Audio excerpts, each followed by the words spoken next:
প্রিয় শিক্ষার্থী, তোমরা সবাই কেমন আছো? আশা করি ভালো আছো। আজকে আমরা জৈব যৌগের একটি গুরুত্বপূর্ণ বিক্রিয়া উডস বিক্রিয়া শিখব। এই বিক্রিয়াটি 1855 সালে চার্লস অ্যাডলফ উডস তৈরি করেছিলেন।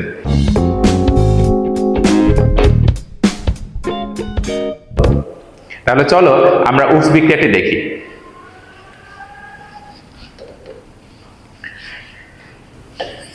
অ্যালকাইল আর CnH2n+1 আর অ্যালকেন CnH2n+2। দেখো, অ্যালকাইল মূলকের সাথে যদি একটা হাইড্রোজেন যোগ হয় তাহলে অ্যালকেন তৈরি হয়। এই বিক্রিয়াটা আমরা ডিকার্বোক্সিলেশন বিক্রিয়ার সাথে দেখেছিলাম। আর এই বিক্রিয়াটা হচ্ছে দুইটা অ্যালকাইল মূলক যদি যুক্ত করা যায় তাহলে অ্যালকেন তৈরি হয়। যেমন লক্ষ্য করো, আমি যদি এখানে একটা কার্বন বসাই তাহলে হাইড্রোজেন বসাবো CH3 এই শর্ত অনুযায়ী। আমি যদি দুটো অ্যালকাইল মূলককে যোগ করতে পারি তাহলে কি হচ্ছে দেখো তো, C2H6 অ্যালকেন হয়ে গেল। এই পদ্ধতিকে ধারণ করে অ্যালকেন তৈরি হয় এবং বিজ্ঞানী উডস এটা তৈরি করেছিলেন। কিভাবে তৈরি করেছিলেন? তাহলে উডস বিক্রিয়াটি হচ্ছে অ্যালকাইল হ্যালাইডের সাথে ধাতব সোডিয়াম যদি শুষ্ক ইথারে যুক্ত করা হয় তাহলে দুটো আর একত্রিত হয়ে যাবে, আর সোডিয়ামের সাথে হ্যালোজেন মিলে সোডিয়াম হ্যালাইড হয়ে যায়। একটু খেয়াল করো, আমরা যদি একটা উদাহরণ দেই, RX দুইটা অণু, দুইটা সোডিয়ামের পরমাণু যুক্ত করা হলো। যখন শুষ্ক ইথার থাকবে সোডিয়াম হ্যালাইড, আর এই দুটো আর মিলিত হলো, তাহলে এখানে আর এর সাথে আর যুক্ত হলো আর দুই অণু সোডিয়াম হ্যালাইড হয়ে গেল। উদাহরণ হিসেবে আমরা বলতে পারি CH3I halogen, fluorine, chlorine, bromine, iodine, তবে এখানে আমরা ফ্লোরিন ব্যবহার করব না। সোডিয়াম, শুষ্ক ইথার, এটা ডাবল হয়ে যাবে।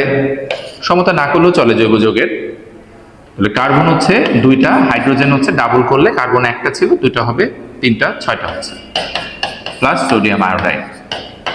তুমি চাইলে CH3 লিখতে পারো, কিন্তু যখন কার্বনের সংখ্যা বেশি থাকে তখন অনেক বড় সংকেত না লিখে আমরা এখানে কার্বন যে কয়টা আছে ডাবল করে দিতে পারি। তবে এই বিক্রিয়ার একটা সীমাবদ্ধতা হচ্ছে কি, বেজোড় সংখ্যক কার্বনের অ্যালকেন তৈরি করা যায় না। এখানে যদি আমরা একটা কার্বন নেই, দুটো কার্বন তৈরি করতে পারি। যদি এখানে দুটো কার্বন নেওয়া হয় তাহলে দ্বিগুণ হয়ে গেলে চারটা, হাইড্রোজেন পাঁচটা আছে, 10টা হয়ে গেল সোডিয়াম আয়োডাইড। তিনটা মিলে 6টা, অর্থাৎ সবসময় জোড় সংখ্যক কার্বনের অ্যালকেন তৈরি হয়। তবে এখানে আমরা যদি ভিন্নতর অ্যালকাইল হ্যালাইড ব্যবহার করি তখন আমরা বেজোড় সংখ্যক কার্বনের অ্যালকেন তৈরি করতে পারবো। যেমন মনে করো RX plus R'(X) plus sodium, শুষ্ক ইথার। মনে করো এই আরটা আর এই আরটা এক জাতীয় না, ভিন্ন জাতীয় অ্যালকাইল, তাহলে কি হবে? প্রথমে এই আরটা ডাবল হবে, তারপরে এই আরটা ডাবল হবে,